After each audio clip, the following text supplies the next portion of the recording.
तो आइए, सभी को मेरा नमस्कार। आज हम एचएमपीवी वायरस के बारे में जानेंगे। एचएमपीवी आप लोगों ने सुना ही होगा, हाल-फिलहाल में बहुत ज़्यादा सुन रहे हैं लोग और बहुत ज़्यादा घबरा रहे हैं इस चीज़ से। एचएमपीवी का फुल फॉर्म है ह्यूमन मेटान्यूमो वायरस, ओके?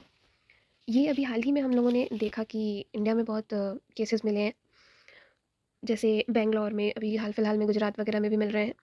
बट सबसे ज़्यादा आउटब्रेक हुआ है इसका चाइना में। चलिए हम आगे देखते हैं ये क्या है, कैसे इसका ओवरव्यू लेंगे हम, इसके सिम्पटम्स क्या-क्या हैं, क्या-क्या लक्षण हो सकते हैं, कैसे ये फैल सकता है और क्योंकि इसकी दवाई नहीं बनी, तो इसके प्रिवेंशन है ज़्यादा बेहतर है कि इसका प्रिवेंशन किया जाए। ओके? चलिए आइए देखते हैं इसमें क्या-क्या चीज़ें हमको जाननी चाहिए जो हमारे लिए इम्पोर्टेंट है। पहला हमको जानना है कि क्या होता है एचएमपीवी वायरस।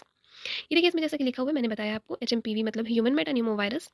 ये एक रेस्पिरेटरी वायरस होता है और हाँ, अभी इतना ज़्यादा ये सुनने को मिल रहा है, इसका मतलब ये नहीं कि कोई नया वायरस आया है। जैसे कोविड-19 के टाइम में ये था कि अचानक से कोई वायरस आ गया है जिसके बारे में पता नहीं चल रहा था, कुछ भी नॉलेज नहीं था, तो ऐसा कुछ नहीं है। इस वायरस के बारे में 2001 से ही पता है और यूएस डिपार्टमेंट का तो कहना है कि ये 1958 से ही इसके बारे में नॉलेज है, इसको खोज लिया गया है। बाकी अभी चाइना में बहुत ज़्यादा इसके केसेस सुनने को मिल रहे हैं। बहुत सारे लोग हॉस्पिटलाइज़ हो गए हैं इस एचएमपीवी के कारण। अब ये करता क्या है या क्या होता है या इसमें मतलब आखिर ये है क्या चीज़? ये जानना चाहिए। तो रेस्पिरेटरी वायरस इसका मतलब ये एक ऐसा वायरस है जो कि एक इंसान के रेस्पिरेटरी ट्रैक्ट पे मतलब श्वास तंत्रिका पे असर डालेगा। ठीक है? आगे देखते हैं फिर मैं आपको कुछ चीज़ें बताती हूँ। जैसे आप लोगों के दिमाग में आता होगा कि ये किस पे असर करेगा या फिर किससे इसको ज़्यादा खतरा है, कौन-सी एज ग्रुप को सावधानियाँ ज़्यादा बरतनी चाहिए। वैसे तो हमें सावधानियाँ सारी एज ग्रुप वालों को बरतनी है। इसका मतलब प्रिवेंशन सबको करना है। बट ये जो है मोस्टली वो जो हमारे न्यूबॉर्न है, मतलब जो हमारे बच्चे हैं, उनको ज़्यादा केयर करने की ज़रूरत है because it affects people specially of young childrens. जो हमारे बच्चे, बूढ़े मीन्स एल्डरली और ख़ास तौर पे जिनका इम्यून सिस्टम वीक है, उनको भी इस चीज़ का खतरा है। तो 3 लोग मतलब बच्चे, बूढ़े और इम्यून सिस्टम वीक पर्सन, ये लोग ख़ास तौर पर इसका प्रिवेंशन करें और अपने आप को एग्ज़ामिन करते रहें। कैसे करेंगे एग्ज़ामिन? क्योंकि ये एचएमपीवी वायरस जो है, वो हमारे रेस्पिरेटरी ट्रैक्ट को इन्फेक्ट करेगा।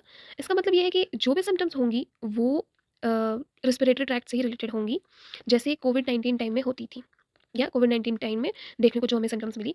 यूजुअली मेन सिम्पटम्स जैसे कफ एंड कोल्ड, ये सब चीज़ें हमको देखने को मिल ही जाएँगी। अब क्योंकि जो ये एचएमपीवी वायरस है, वो 2 टाइप का इफ़ेक्ट दिखाता है। आई मीन इफ़ेक्ट तो एक ही है, बैड इफ़ेक्ट ही दिखा रहा है। बट ये जो रेस्पिरेटरी ट्रैक्ट है वो हमारे 2 पार्ट में बँटे हुए हैं, upper respiratory tract and lower respiratory tract. Usually HMPV जो है वो अपर रेस्पिरेटरी ट्रैक्ट को डैमेज करता है या अफ़ेक्ट करता है। But in some severe cases ये लोअर रेस्पिरेटरी ट्रैक्ट को भी अफ़ेक्ट करता है। ये देखिए एचएमपीवी वायरस कुछ ऐसा दिखता है, देख रहे हैं आप? चलिए जानते हैं हम सिम्पटम्स ऑफ एचएमपीवी वायरस के बारे में, जो कि बहुत इंपॉर्टेंट है। कैसे पता चले कि किसी को एचएमपीवी है या फिर कोई बीमार है? अब क्योंकि अभी इतना ज़्यादा सुनने को मिल गया है, तो लोगों को ऐसा लगता है कि माइल्ड सा भी कुछ है तो वही होगा। तो पॉज़िटिव रहना तो बहुत ज़रूरी है, ओके? अब देखते हैं कुछ लक्षण जिससे हम एचएमपीवी के बारे में पता कर सकते हैं। कॉमन लक्षण होते हैं कफ कोल्ड मतलब सर्दी, खाँसी, बुखार, ये सब तो कॉमन हो गए। नेज़ल कंजेशन मतलब होता है जो नाक जाम हो जाता है वो। शॉर्टनेस ऑफ ब्रीथ मतलब ऐसे साँस कम आना जिसको होता है, जिसको वो प्रॉब्लम होती है वो। सोर थ्रोट मतलब जो गला जाम हो जाता है या फिर गला बैठ जाता है, गला खराब हो जाता है, जो खुसखुसी सी होती है गले में, उसको सोर थ्रोट बोलते हैं। ये तो हो गए कॉमन सिम्पटम्स मतलब जो देखने को मिलते हैं यूजुअली। अब कुछ सीवियर सिम्पटम्स भी हैं अगर HMPV virus lower respiratory tract को अफेक्ट करता है तो। एक तो ब्रोंकियोलाइटिस है और एक है निमोनिया। अगर ये हमारे या एक इंडिविजुअल के ब्रोंकियोल्स को अफेक्ट कर रहा है, तो ये ब्रोंकियोलाइटिस कहलाता है और अगर ये लंग्स को अफेक्ट कर रहा है तो निमोनिया कहलाता है, ओके? तो ये सारे सिम्पटम्स देखने को मिलते हैं। ये सीवियर सिम्पटम तो बहुत ज़्यादा हो गया, पर आप जिस चीज़ को देख सकते हैं वो है कि कॉमन कफ, कोल्ड, फीवर, नाक जाम, गला बंद, साँस लेने में दिक्कत, इन सब चीज़ों को आप नोट कर सकते हैं और एग्ज़ामिन कर सकते हैं खुद को। अम, अब हम देखते हैं कि एचएमपीवी जो है वो ट्रांसमिट कैसे होता है। एचएमपीवी स्प्रेड होने के लिए सबसे जो कॉमन या जो सबसे प्राइमरी सोर्स है वो तो ऑब्वियसली एयर ड्रॉपलेट्स ही है। ड्रॉपलेट बेस्ड ट्रांसमिशन ही होता है। अब इसका मतलब क्या होता है समझते हैं साफ और सरल भाषा में। जैसे कोविड-19 के टाइम में कहते थे कि हवा में भी उसके वायरसेस मिलते हैं। सेम लाइक कोविड-19 एचएमपीवी वायरस भी एयर में प्रेज़ेंट होते हैं। कैसे होते हैं?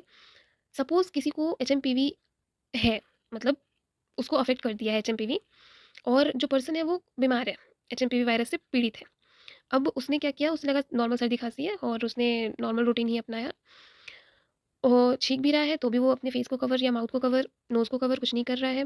स्नीज़िंग में मतलब छींक में भी नहीं, खाँसी में भी नहीं, वो ऐसे ही सब कुछ कर रहा है।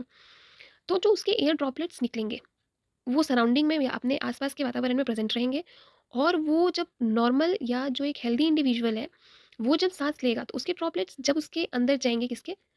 जो अफ़ेक्टेड ड्रॉपलेट्स हैं, वो एक हेल्दी इंडिविजुअल के अंदर जब जाएँगे, तो वो जाके एचएमपीवी बीमारी फैलाना शुरू कर देंगे और इसकी लक्षण या इसके सिम्पटम्स हमको 4 से 6 दिन में देखने को मिल जाता है। इंक्यूबेशन पीरियड मतलब होता है कि वायरस जब एंटर किया बॉडी में तब से लेके जब तक वो अपने पूरे लाइफ़स्टाइल को ग्रो करेगा और एकदम एक्सट्रीम में जाएगा, ये उसका पीरियड है। ठीक, मतलब आपको 4 से 6 दिन में समझ में आने लग जाएगा, वो अपने हाई पीक पे पहुँच जाएगा।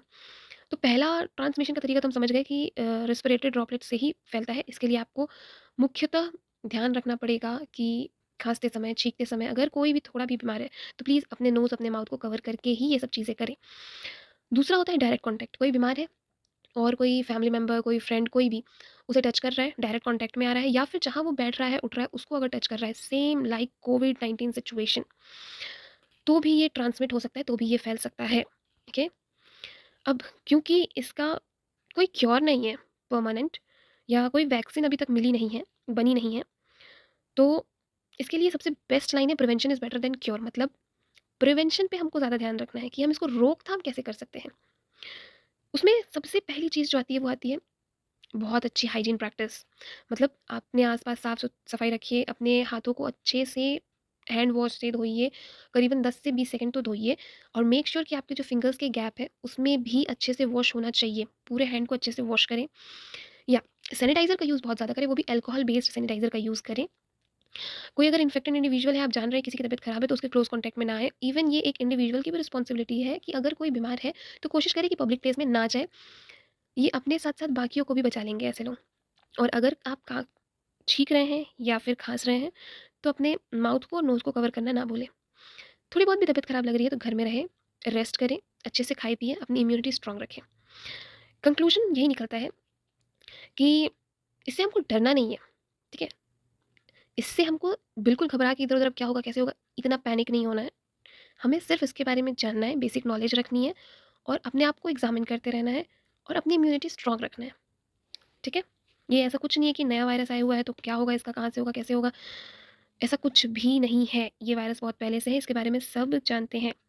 इसका भी कोई ना कोई सॉल्यूशन ज़रूर निकलेगा, तो पेशेंस बना के रखें। अभी फ़िलहाल कोई वैक्सीन करंटली अवेलेबल है नहीं, तो अपने सिम्पटम्स को नोटिस करके प्रॉपर हाइजीन मेंटेन करें अगर कोई बीमार है तो। और हाँ, इसके लिए 2 टेस्ट भी होते हैं, तो इन केस अगर किसी को लगता है कि बीमार है, तो वो 2 टेस्ट भी करवा लें। एक तो होता है NAAT NAAT nucleic acid amplification test और सेकंड होता है एंजाइम इम्यूनो एसे।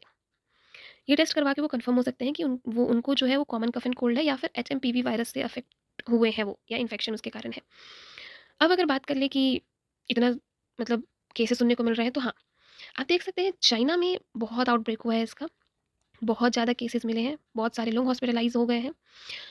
इंडिया में स्टार्टिंग में बैंगलोर में केस मिले 2 बच्चों के, उसमें उनकी जो हिस्ट्री थी वो ब्रोंको निमोनिया की हिस्ट्री थी, मतलब उनको पहले से ही रेस्पिरेटरी प्रॉब्लम था। उसके बाद एक प्राइवेट लैब में ये मिला है कि हाँ, इनके में एचएमपीवी वायरस हो सकता है या है। अभी ये कुछ नहीं कहा जा सकता कि ये स्ट्रेन सेम स्ट्रेन है जो चाइना में चल रहा है। तो डरे नहीं। हाँ, क्योंकि आस-पास इतनी चीज़ें चल रही है तो सेफ रहें, प्रॉपर हाइजीन मेंटेन करें, अच्छे से खाएँ-पिएँ और स्वस्थ रहें। Thank you everyone, stay safe, stay positive.